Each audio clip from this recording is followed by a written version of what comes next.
Body's tired, eyes are heavy, but your mind just won't stop. Just keeps going, thought after thought. Welcome to episode 4 of the Mindshift Method podcast. As you know, my name is Rob Edmonds and I'm the creator of both the Mindshift Method and cognitive pattern reprogramming. In today's episode, we're going to break down why your mind won't switch off. No matter how much you would like it to or you want it to, because this is one of the most frustrating experiences that people have. The feeling that they just can't get their mind to slow down. You ever laid in bed at night, totally exhausted, body's tired, eyes are heavy, but your mind just won't stop. Just keeps going, thought after thought, popping into your head, replay after replay, conversation after conversation. You go over something that happened earlier in the day or something that happened from last week, or sometimes even something that hasn't even happened yet. Before you know it, you're wide awake. Not because your body isn't ready to sleep, but because your mind is still running. It's not just at night, it can happen during the day as well. You sit down to relax, but your mind starts scanning. What do I need to do? What have I forgotten? What if this goes wrong? Or you try to switch off, and something just keeps pulling you back into thinking, back into analysing, back into trying to work something out. Even when there's nothing urgent, nothing immediate, nothing that actually requires your attention, your mind still behaves as if there is. This is where it becomes exhausting, frustrating, because it's not just thinking, it's constant thinking. It's layered thinking. It's thinking about thinking about thinking and thinking. What happens over time is that creates a very specific type of fatigue. Not just a physical fatigue, but a mental fatigue, where you feel like you can't fully relax, you can't fully switch off, you can't fully settle. A lot of people start to believe that this is just how my mind works. Always been like this. I just have an overactive brain. While that might feel true, it's not actually accurate. Because your mind is not designed to run like that all the time. It's designed to switch between states, to engage when needed, to disengage when it's not, to focus when something requires attention, to settle when it doesn't. When that system isn't operating properly, you get stuck in one mode. In this instance, always on, always scanning, always thinking. When that happens, it doesn't feel like a choice, it just feels automatic. Like your mind has a mind of its own. Like it's doing something that you can't control. This is where people start trying to fix it. This is where people start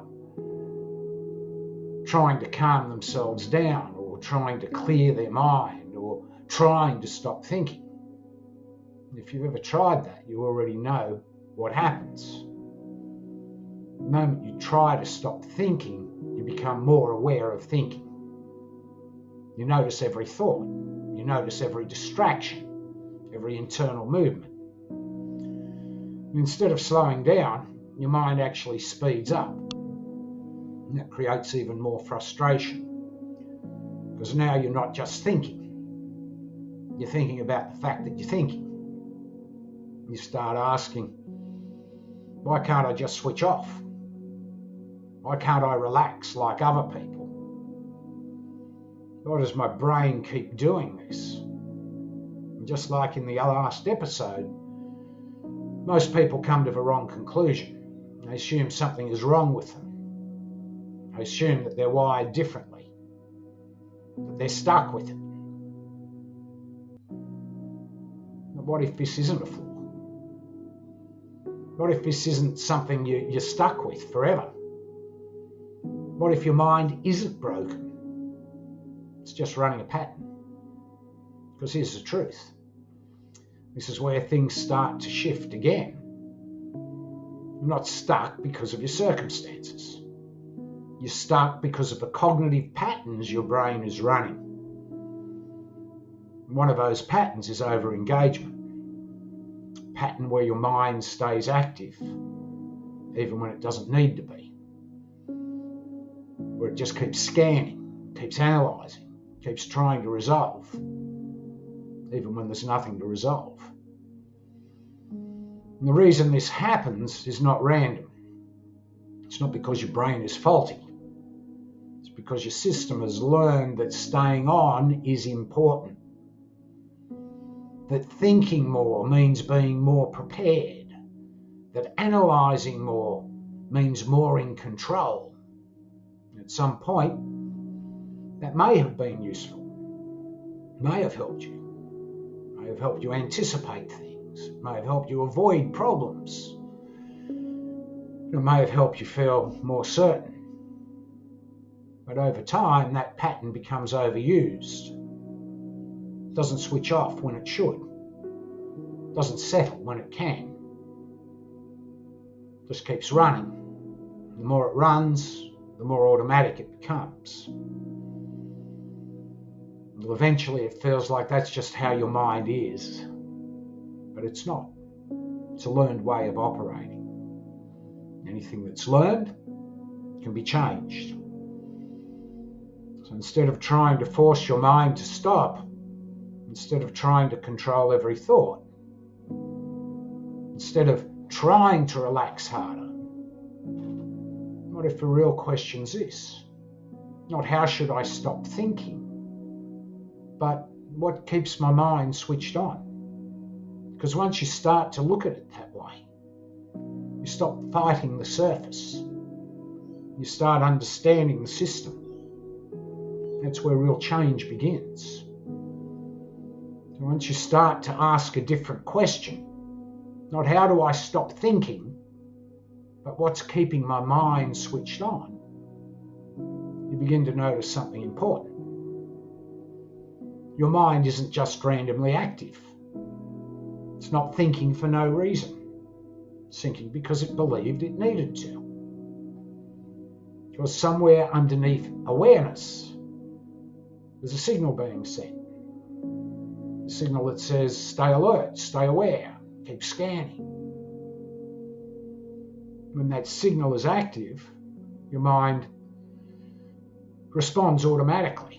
It starts looking for things to process, starts looking for things to solve or to prepare for, even if nothing urgent is actually happening.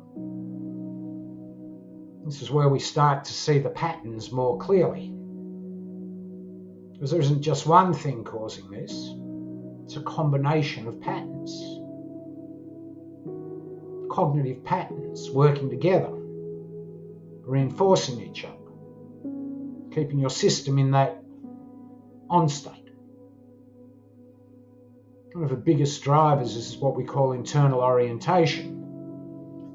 This is where your attention is constantly pulled inward, into your thoughts, into your interpretations, into your internal world. Now again, this isn't a bad thing in itself. Being able to reflect, to think, to imagine, that's useful. And when that becomes your default, that becomes your default pattern, when your attention is mostly inside your own head, you lose balance. Because instead of engaging with what's actually happening, you're engaging with what you're thinking about what's happening. And that creates distance, creates layers, creates complexity. Because now you're not just experiencing life, you're analysing it at the same time. The more you do that, the harder it becomes to switch off. Because your attention has nowhere else to go. It's trained to stay internal. So even when things are quiet externally, your internal world stays active. And there's another layer to this. That's what we call hyperarousal. And hyperarousal is a big one, because this is where your system is essentially running at a higher level of activation than it needs to. Your body is slightly on edge, your nervous system is slightly elevated, your awareness is slightly heightened. When your system is in that state, it doesn't want to switch off. Because from its perspective, it thinks there might be something to respond to, there might be something to deal with, there might be something you're missing, or something that you haven't quite seen yet. So it keeps you alert, keeps you engaged, keeps you thinking again. This isn't something you consciously choose, it's automatic, it's learned, it's reinforced over time. And you add another pattern on top of that, and that's a low tolerance for ambiguity, which is essentially a discomfort with not knowing, not having an answer, not having certainty. And when that happens, what does your mind do? It tries to create its own certainty by thinking, by analysing, by replaying events over and over, by running through imagined scenarios, trying to land on something that feels resolved, something that feels clear, something that feels certain. It is the problem. A lot of the things your mind is trying to resolve don't actually have immediate answers. They don't need to be solved right now. They don't require action in that moment. But your system doesn't recognise that. It just recognises uncertainty as present. So it keeps working, trying to reduce it, trying to eliminate it, trying to figure it out. The more it does that, the more it reinforces the idea that thinking is necessary, that staying engaged is important, and switching off is not safe. There's another piece that ties all of this together. That's something I call ineffective compartmentalisation, which is a simple way of saying that everything starts to blend together. Work thoughts come into personal time, personal concerns comes into work time, future worries come into the present moment, past experiences get replayed into current situations. So there's no clear separation, no clear boundary, no clear off switch. So your mind doesn't get a signal to stop, doesn't get a signal that says, this is done, this can wait, this doesn't need attention right now. Just keeps running from one thing to the next, linking thoughts together, creating chains, building momentum. It feels like it's just one continuous stream. When you combine all of these, the internal focus, the heightened activation, that need for certainty, the lack of boundaries, you don't just get an active mind. You get a mind that doesn't know how to disengage, not because it can't, because it hasn't learnt when to. This is where most people go wrong in how they try to fix it. They try to attack the thoughts directly. They try to stop them, control them, push them away, distract themselves from it. That doesn't work long term. Because the thoughts themselves are not the problem. They're the output. They're the result. The result of the patterns that are running underneath.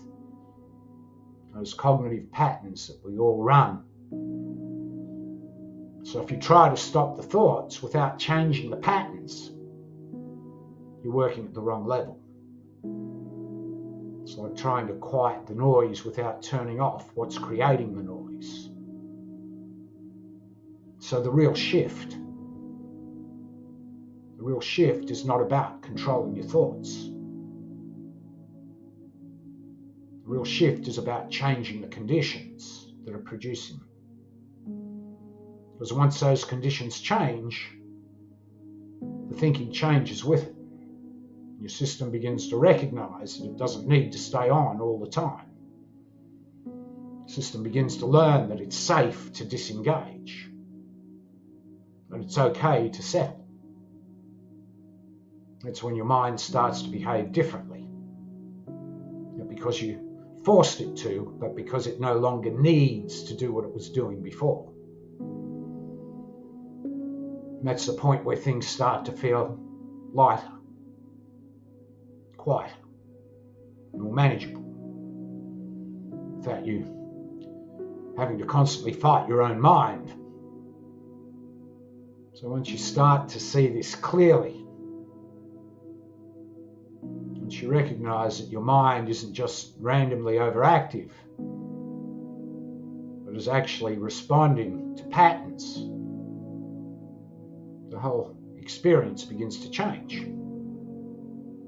Because instead of trying to shut your mind down, you start to understand what's keeping it switched on. It's a very different approach. As most people spend years trying to quiet their thoughts, trying to relax harder, trying to control something that isn't designed to be controlled in that way. When it doesn't work, they become more frustrated, more aware, more engaged. And that only reinforces the cycle. And when you shift your focus from the thoughts themselves to the patterns underneath, you move to a completely different level of influence. You're no longer reacting to what's happening.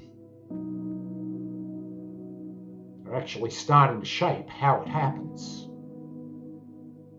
This is where something important begins to take place, because your mind starts to learn something new. It starts to learn that it doesn't need to stay active all the time. It starts to learn that it doesn't need to keep scanning, that it doesn't need to resolve everything immediately, right now. When that learning begins, your experience starts to shift. Not all at once, but gradually, subtly. You notice moments where things feel quieter,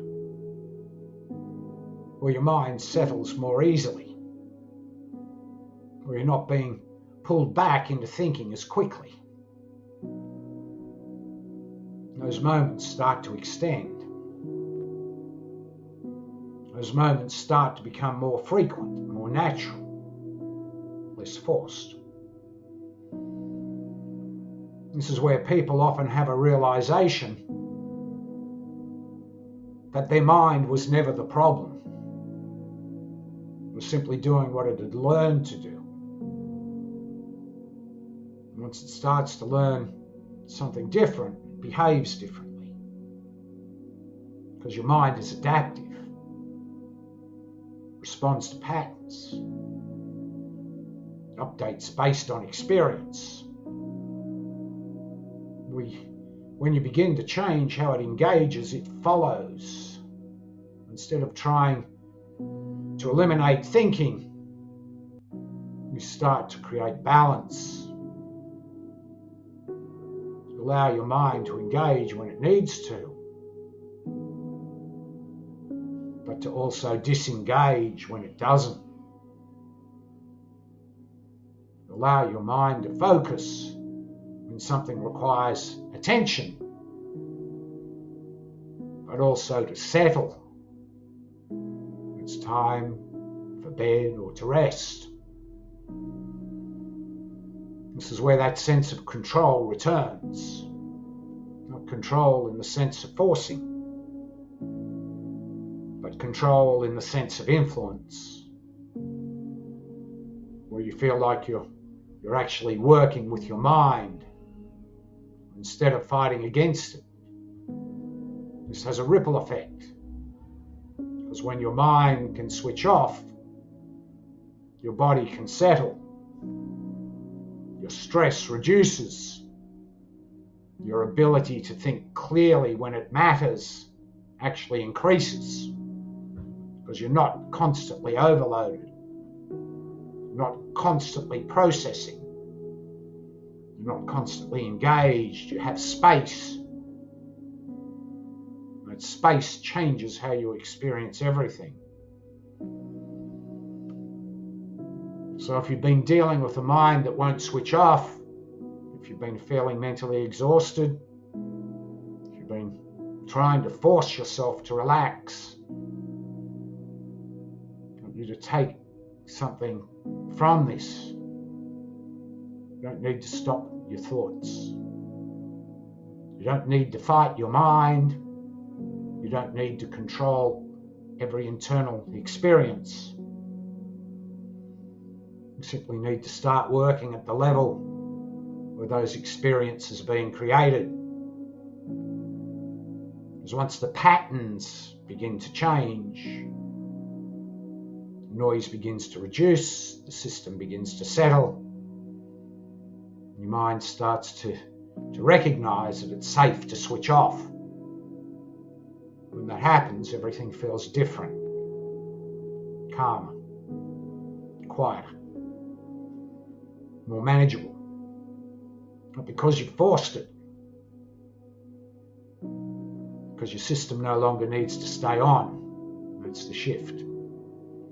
It's where things begin to open up. It's where your mind becomes something that supports you instead of something you're constantly trying to manage. Instead of asking, how do I stop thinking? Start asking, what's keeping my mind switched on? Because that question leads you to the place where real change happens. When you begin to work at that level, you don't just get moments of calm. Create a system that allows calm to happen naturally. When that begins to happen, you're no longer caught in the constant noise, no longer trying to outrun your own thoughts. You're starting to experience your mind differently, with more space, more ease, more control. So if any of that resonates with you, I'll see you in the next episode where we break down why you overthink everything and what you can actually do about it. Looking forward to seeing you then.